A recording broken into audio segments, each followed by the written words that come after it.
Hi, friends. Hi, everybody. Oh my gosh. I am so excited for Wednesdays with my peeps. Tell me you're here, comment and say hi. You've got jobs to do. You've got jobs to do just like I have jobs to do. It's your payment for this brilliance that I'm about to impart on you. You got to like, you got to comment, and here's your job this week. It is to share me with somebody else, whether it's a group of people, whether it's one person, whatever it is. I would love that for sure. Okay, guys. So those of you who are new to me, maybe watching on the replay, are here live. I am Heather Daniel Kent, and people call me HDK. So you are welcome to call me HDK. My husband calls me H or Danny or Daniel or Harold. It's very weird. I have a ton of names. If I ever get to the stories about how many names I have, like on official documents on my wedding cake, it is quite hilarious. But HDK will work just beautifully for our time together. And so I thought that this week, as we really lean into what our Wednesdays are going to look like, and they are going to look like I've got the name of our podcast or our gathering or whatever you want to call it, and it is the HDK download, because I want to download wisdom, download learns, download messes that I've been through, download hard things, good things, skills, humor, whatever it is. It is really important to me to be able to give you kind of a cheat code to help you through and help you navigate what you're going through. Whether you are in Mary Kay, you're in another direct selling company, you're an entrepreneur, whatever that looks like, these lessons I hope will become very, very valuable to you.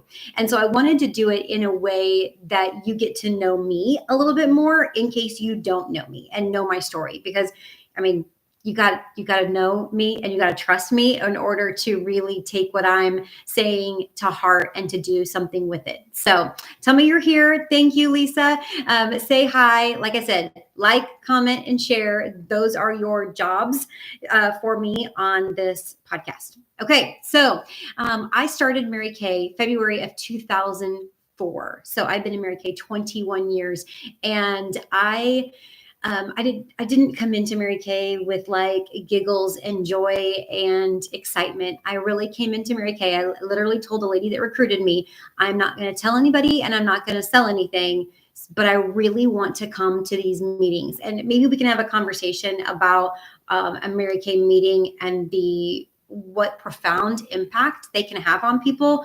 But that meeting, I was a social worker. I have a master's degree in criminal justice. I was I think at that point, like $65,000 in debt, half in student loans, half in credit cards. I'd just gotten engaged to Frank like a couple weeks before that. And so I was at a point in my life where I'm like, I'm drowning because I hate my job. I did not have the temperament for that. And it's what I always wanted to do. 6 years of college, did the exact thing that I really wanted to do. And I didn't have the temperament for it. I didn't have the love for it. There were so many things about it that were not me. And so I was miserable and I was broke, and I'm going to get married, and had owned his own business and owned his own house and debt free. And, I'm a disaster. And so this lady recruited me. I'm not going to tell anybody. I'm not going to sell anything. And I immediately, like that meeting, that was a Monday night meeting. And by the end of the week, I had placed a full store of inventory. I had no money, mind you. I had to borrow the $100 to start Mary Kay from my husband, or my fiance at that point. And I was all in. It took me a couple days to really get my mind right of like, okay, I can do this.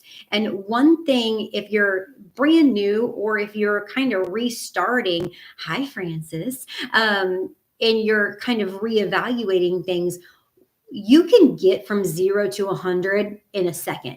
You really can. And so can other people. And so what I had to get my mind right about was I thought Mary Kay was for those people. I thought direct selling were for people that were of a certain age, a certain color, a certain style, a certain personality. And none of that fit who I saw myself as. And so the two just didn't line up. But it took me a couple days to go, you know what? Instead of me trying to fit this business, because I'm not going to, that there's no way in there that that would work. Why don't I make this business fit me? And that lesson that I learned 21 years ago couldn't be more valuable than it is right now and right today. If you're restarting or starting, my number one thing that I would want to download to you and give you a cheat code is stop trying to make this fit, or stop trying to you fit in to what you perceive this to be, and switch it. And how can I make this fit me? Your personality, your life, your values. You can. And that is the most fun thing. I think I'm having more fun in that part of my business. This is my best year I've ever had. And I'm a 2-time $1 million sales director, and I've done a lot of things in 21 years. I've done all the accolades. Like there's hardly one I don't own. And I'm having my best year in sales and team building right now, by far, by the way. So it's all about me tweaking what I was like, I can't do that. I can't do that. I don't want to do this. I don't want to do that. That's not working. And I was like, okay, then what is working? What do I want to do? What do I like to do? Start asking yourself those questions. Those questions will change everything. Okay, so I came in February. It took me about a week to get it right. And I'm like, okay, I'm in. I got a whole bunch of product to sell. I have no idea how to sell it. I wasn't using it. If you saw pictures of me, you knew I wasn't using it because I did not look cute. I looked like a Cupid doll. It was not like a little troll doll. That's what I looked like. But I was all in. I got it. In March, I went on Target for my car. And so things do not have to take a long time. You do not have to be ready. You do not have to own a certain skill set. You don't need to own a certain readiness. You just have to do. Okay. Movement is medicine. My yoga teacher says that all the time. Write that down if you're taking notes. You better be taking notes. Movement is medicine. Get into action. Stop overthinking. Stop over planning. Stop over analyzing, situating, manipulating, arranging. Just do. Just do. And so I went to DIQ right after that. And June 30th, I earned my car. So that's 4 months into Mary Kay. 2 months later, I became a sales director. So 6 months into Mary Kay, I'm a sales director. And I'm like, I'm awesome, right? Like I am doing the things that everybody says they want to do. Boom, I'm amazing. Like I am high confidence, and not inside. You're going to hear that in a second. But on the outside, I'm like, I am really doing well. And I quit my job. I was all in.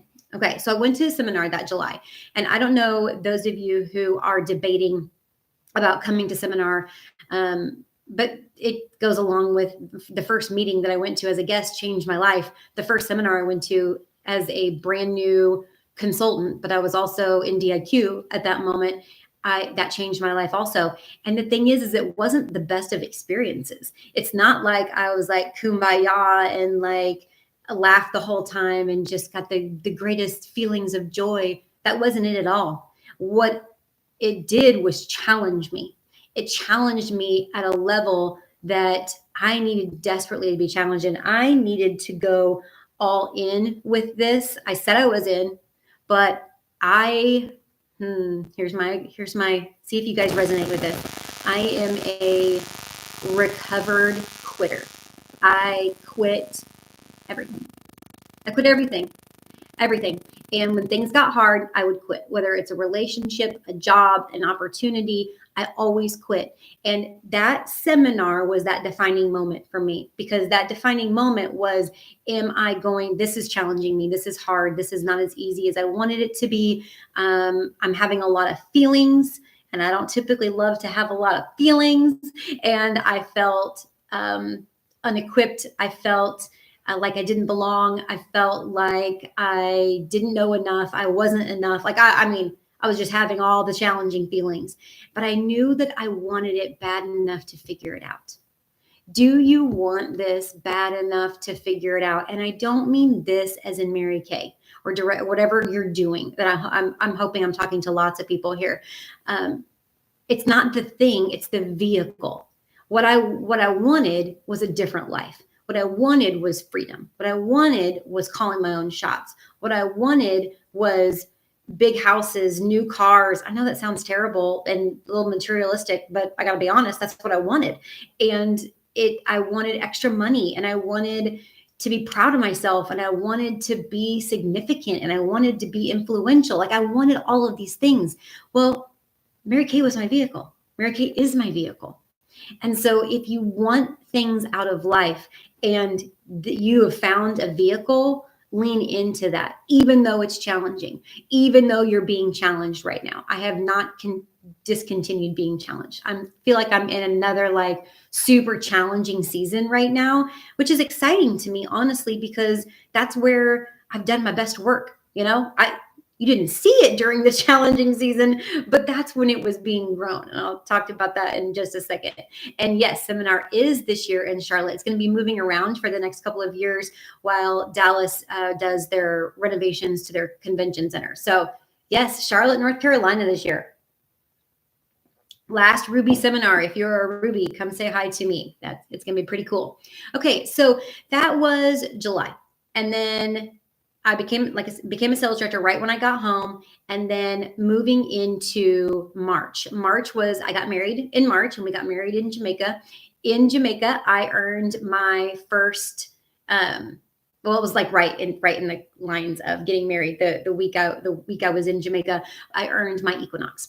And what I will tell you about that event and that learn was that was when I started to find some pace cars, some people who were doing what I was doing and maybe like one step ahead of me. They were going in the same direction. They were motivated. They were doing the work. That's most important. They weren't just talking the talk. You cannot surround yourself with people that are just talking the talk. You've got to surround yourself with people that are actually doing it and doing so much that maybe they don't even have time to talk the talk. Those are my favorite people. I have several pace cars in my life that I just know they're working. I don't have to talk to them all the time. I don't have to talk to them ever if I don't want to. I know that they are working, and I know that I want to stay up with them. So that was when I found my that I did really well when I surrounded myself with people that were challenging me, that were doing a little bit more, and because I wanted to be up with them, because it's important to me I don't have to be the number one, but I'm extremely competitive. I want to be the number one group. Like I can have a couple friends up there in my number one category together, but I want to be in that high ranking group. So if I'm attaching myself to people, it better be people that are going to be in that number one category. And so it was really important for me to find running buddies. And I've changed over the years, different people. You don't have to keep running with the same people year after year after year. If they ain't running, bite. Like I got to go. But find some people to run with. I think it makes all the difference. I didn't do it for emotional support. That's not what I needed. I needed to know what the best people were doing. And I needed to rank, to pace at that level, to rank at that level. That's what I needed from my group of people. I need to talk on Voxer all day. I need to talk on Facebook all day. I just needed to know that they were running and I wanted to run too. So that's a big lesson that I learned through my process is I do better when I'm surrounded by people who kind of make me feel that I got to scramble a little bit. Maybe they make me feel a little bit inferior, maybe a little bit ill-equipped. Yep, that's a good thing for me to feel. Okay, so that was a year after I started Mary Kay. So the next year, I earned my first Cadillac. Guys, I'm doing awesome, right? Like I am doing awesome. I'm doing all the things. And I earned that Cadillac with blood, sweat, and tears. I did it by myself. Those of you who are into team building, want to team build, scared to team build, have a team, but don't feel like they're really with you, I get it. My team wasn't with me either. I didn't have obviously I had a team, but they weren't like with me.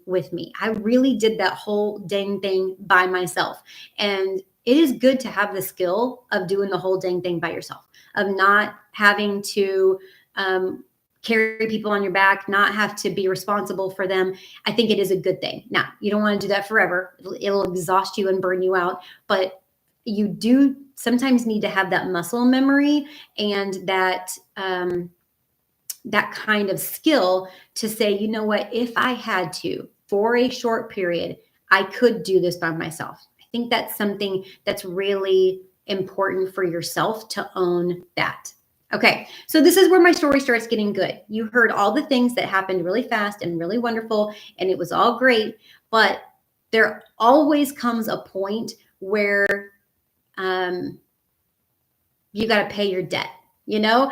And so my debt was that I never took care of the things that caused me to be a quitter. Remember, I just told you I'm a reformed quitter. That caused me to be a quitter, that caused me to have significant walls up, that caused me to have a lot of issues. I mean, we all have issues, right? None of us are perfect. We've got a whole bunch of crapola that we carry in, but what you have on the outside carries into the business. And so in order to be the kind of leader that I wanted to be, in order to be the kind of woman that I wanted to be, I had to deal with all that stuff that I had never dealt with. My childhood, my adulthood, bad decisions, all that stuff I had to deal with. And that was kind of my payment at that point. And so I had to pay the piper, and I had to do the hard work of going to counseling. I had to do the hard work of self-improvement, self-growth, and I did a lot of work. And I believe that this, when people call me to teach, they rarely call me to teach about the successes of my business and how quick I did and how great I did. Most of the time, people want to hear about how did I make it through the hard stuff? How did what was the hard stuff for you, and why was it consuming, and how did you get out of it? And because the mess, guys, is your message, and people say it all the time. It really is true. And we don't waste pain over here. So if it's painful, I'm gonna tell you about it because that's where it resonates with people, because we're all going through it. I think we're going through it right now more than we've ever gone through it. And it's sort of public. Like it's a very confusing time. So if you're going through it, just know, take notes, man. My coach would say, keep a diary, what you're doing well, what you're not doing well, because that message is going to be so good because of the mess that you came out of. And so I started going to counseling. I had all this debt. I was just consumed with a bunch of mess. And so I had this big pink DTS, pink Cadillac. If you've ever seen those, they don't make them anymore, that you could probably put like 20 dead bodies in that trunk. Like, I'm telling you, the car was huge. I was 26 years old. No, how old was I? 28. And I mean, this car was the largest car you've ever seen, and it was pink, and I loved it. I looked like a grandma, and I loved it, and I wanted it. But I would write, I went to a counselor twice a week, and I had 2 counselors, by the way, because if you're really messed up, they give you 2 and they make you come twice a week. Yep. And I wrote hot checks because I didn't have any money, and I don't know why they let me keep coming, because I know I didn't have any money in that account, but I just kept writing them checks, and I kept showing up to do the hardest thing I've ever done, which was face all the stuff that I had gotten really good at not having to face and not having to deal. So guys, what you got going on the outside comes inside, and don't expect it to be any different. Deal with your stuff, and you'll be better in business. You'll be better in leadership when you do that. Now, here's the thing. Financially, I could not afford to take a break from my business to heal, to take a break from my business to do the counseling, do the hard stuff. Couldn't afford it,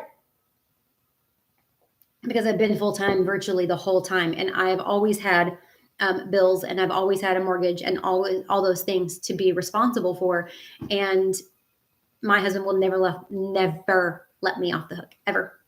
And it's like a greatest gift. And it's also a pain in the butt sometimes, because sometimes I want to be let off the hook, but never could I ever. And so don't put your business down because you got hard stuff. I see that more than I see anything right now. And it makes me so sad, because it's not a requirement. I know you're overwhelmed. I know you're going through it. I know you've got lots of stuff, but there is no reason why you can't do both at the same time. Will it be challenging? Of course, but this is your business. You don't want to put it down, pick it up, put it down, pick it up. That inconsistency will drive people crazy, and it will drive you crazy. You will see that your loyalty of people will go down. They won't deal with it because they got their own stuff to deal with. They don't want to deal with your stuff too. So deal with your stuff while you're running your business. You can do both. That's the greatest thing. This isn't the most emotionally taxing thing you've ever done in your life. It's not like it. We're not discovering gravity here. We're not rocket scientists here. You can make it through. You can do two things at the same time. And so during those seasons of working and counseling and all of that stuff and all that hard stuff, I did 5 years of power starts, which in our business, power starts are 30 faces in 30 days. And right now, I mean, we could do it virtual, you could do it in person, however, but those power starts, that created who I am to this day, and who I am in this company, and who I am in this business, and who I am in life, was all created during those 5 years. And I think that's pretty cool, because going through it was terrible. It was not that fun, but I was making a whole bunch of money, and I really needed that. That was important, but it wasn't like I was winning. It wasn't like I had a ton of things to celebrate. I was more building a foundation of a great business, which is so important, but I was surviving, and I was just trying to make it out alive, you know? And so I just was doing what I had to do without my name on a scoreboard anywhere. And so what are you doing right now that maybe you're not getting accolades for, maybe you're not winning for, but are you doing it just to win, or are you doing it to build a foundation of a business that will pay you forever if you want it to? I had a sales director friend that just her example, it's not like she ever really said anything to me about it, but her example really showed me to stop chasing all the shiny things in this business, all the prizes, all the fun stuff. That's all great. But she really taught me how to run it like a business and treat it like a business. And when I did that, that changed everything for me. It started to pay me like a business. And I would stop going the roller coaster of winning, not winning, winning, not winning, winning, not winning. Because during those years, it was hard. Instead, I just focused down on investing my time and resources into building a business. And if you know about building a business, you know that every day is not great. And some things you do don't work. And some things you do work. And sometimes they work for a short time, and sometimes they work for a long time. But you don't take it so personally, and you don't take it so heavy. You just do it, because that's how you build a business. And so that, I think, was a really important key in those 5 years. Okay, obviously, I did not re-earn that Cadillac. I think you knew that it was coming. So I had that Cadillac, and then I did not have that Cadillac. And I drove an Equinox for 4 years in between there. Like I said, I did not have any accolades. I wasn't even earning Cadillacs at that point. I was going backwards in my career path, but I was paying bills, and I was having fun, and I was enjoying it, and I was learning. And I mean, I wouldn't be where I am today if it wasn't for those 5 years. So what are you going through that you need to lean into? Not back away from until it resolves itself. That ain't going to happen. What do you need to lean into to get through it, to push through, to learn, to grow? That, I mean, if I could just leave you with anything, if you could learn anything from an HDK download, it would be that right there. And so, another thing is, we are in the business of basics. And so if you find yourself ever being overwhelmed with all the things out there, is go back to the basics. Like, what do we do for a living? What we do for a living is we teach people how to take care of their skin, take care of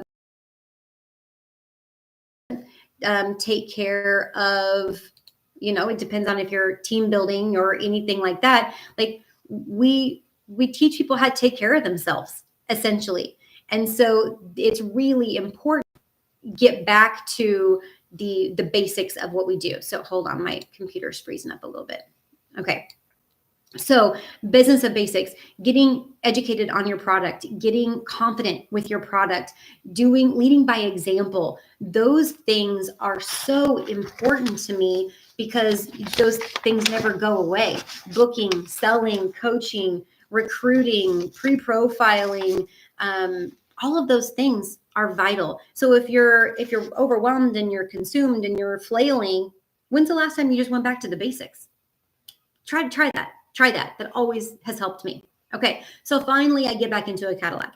And this is where I really learned that I wanted to be a team. I wanted to be a leader of leaders. I wanted to stop being a one-man show. It did serve me well, and I do think it's important to learn how to do that, but I was done with that part of it. And I really wanted that.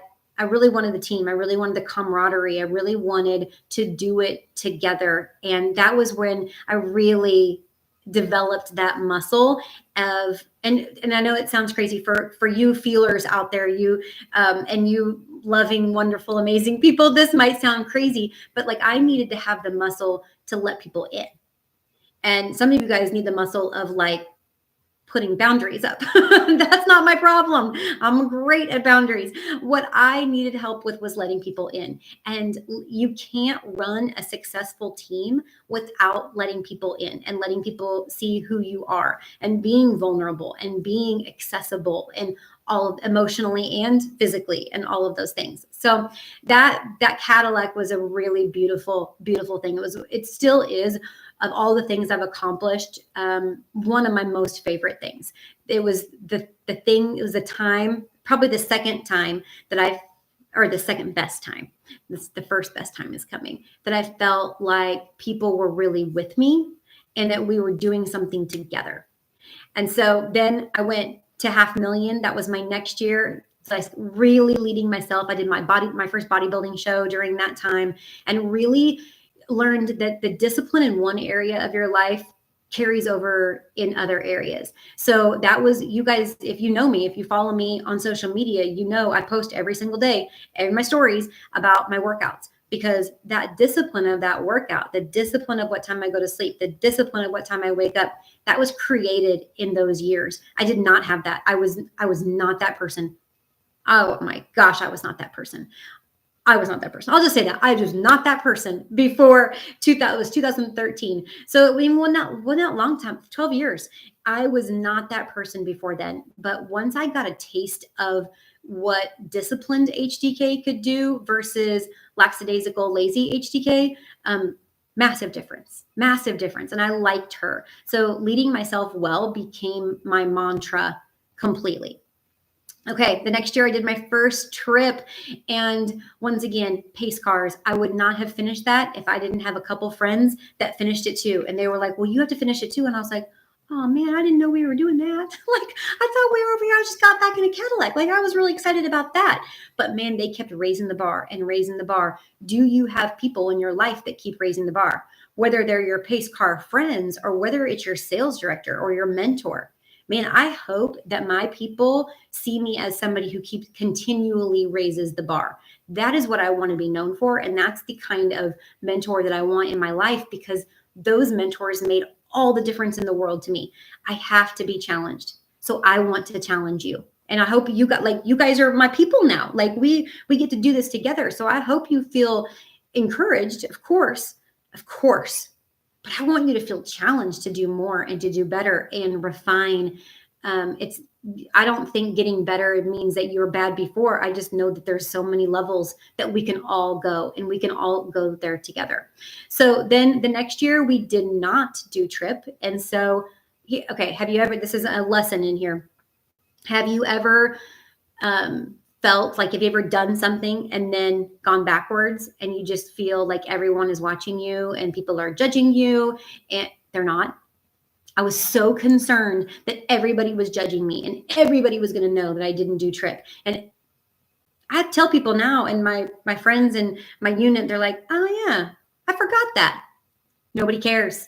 Nobody cares that you had a red jacket and you're not in a red jacket. Nobody cares that you're a sales director and you're not a sales director. Nobody cares if you were in a Cadillac and not. Been there, done that. I promise nobody cares.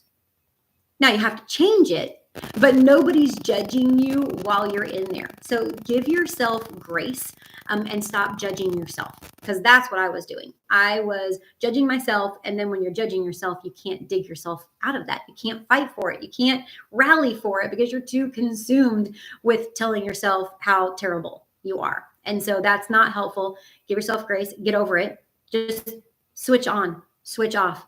Dude, get over it and get through it and go to the next thing. Nobody's watching you. And I love a setback is really a setup for a comeback. I heard that so many times and I thought it was so cliche, and it is. but it's also so incredibly true. It is a setup for a comeback. And if you are in a setback right now, think of it like somebody's pulling that arrow back. I took archery when I was a kid in camp. This is the setback. Boom. And that power of what you're learning in the setback will propel you for the comeback. Make sure you're learning something here. Make sure you're leaning in here. Make sure you're doing the work here, or there is no comeback. The setup doesn't happen without you putting the work in. Okay, so I didn't do trip. I'm just devastated. The next year we did million. I was not devastated. It was really, really, really, really awesome. This was kind of that culmination. This will be the last thing I share with you guys, the culmination of things coming together.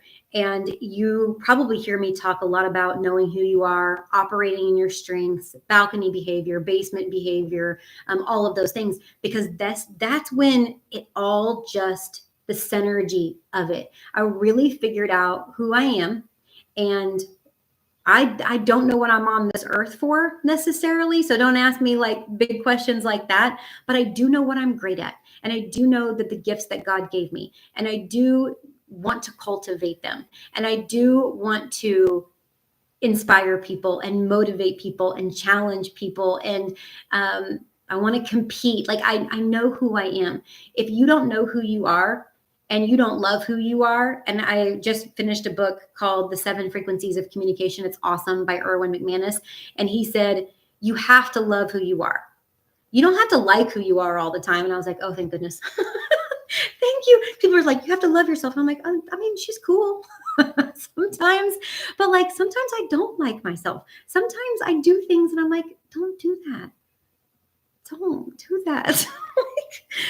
Don't think that. Don't be that way. So I love that I can love myself. You can love who you are, but you don't have to like who you are all the time. I don't know about you, but that gave me a lot of freedom that I desperately needed in that season right there all the time. So knowing yourself, growing yourself, loving yourself, sharing yourself. That is where I learned all of that. And it happened to culminate in my best year and the best team victory I could ever imagine. It was the most glorious, fun thing to be a part of. And I got to do it in my strengths, and I got to do it with joy. And it's because of all that hard work that I had gathered before there. So I'll leave you with this week, and then we'll see each other again next week. Is whatever thing you're going through, whatever you're going through right now, is lean into it. And if it's joyous, do more, because you have to make hay while the sun is shining. If it is not going well, then lean into that too. What do you need to do to tweak it? Do you really need to overanalyze it and overthink it? Or do you just need to get back to basics and get back to business? I would say 95% of it is that we're trying to spend figuring out what the problem is, when really we just need to ask ourselves, what's the solution? What's the solution? And it is always getting back to the basics of this business.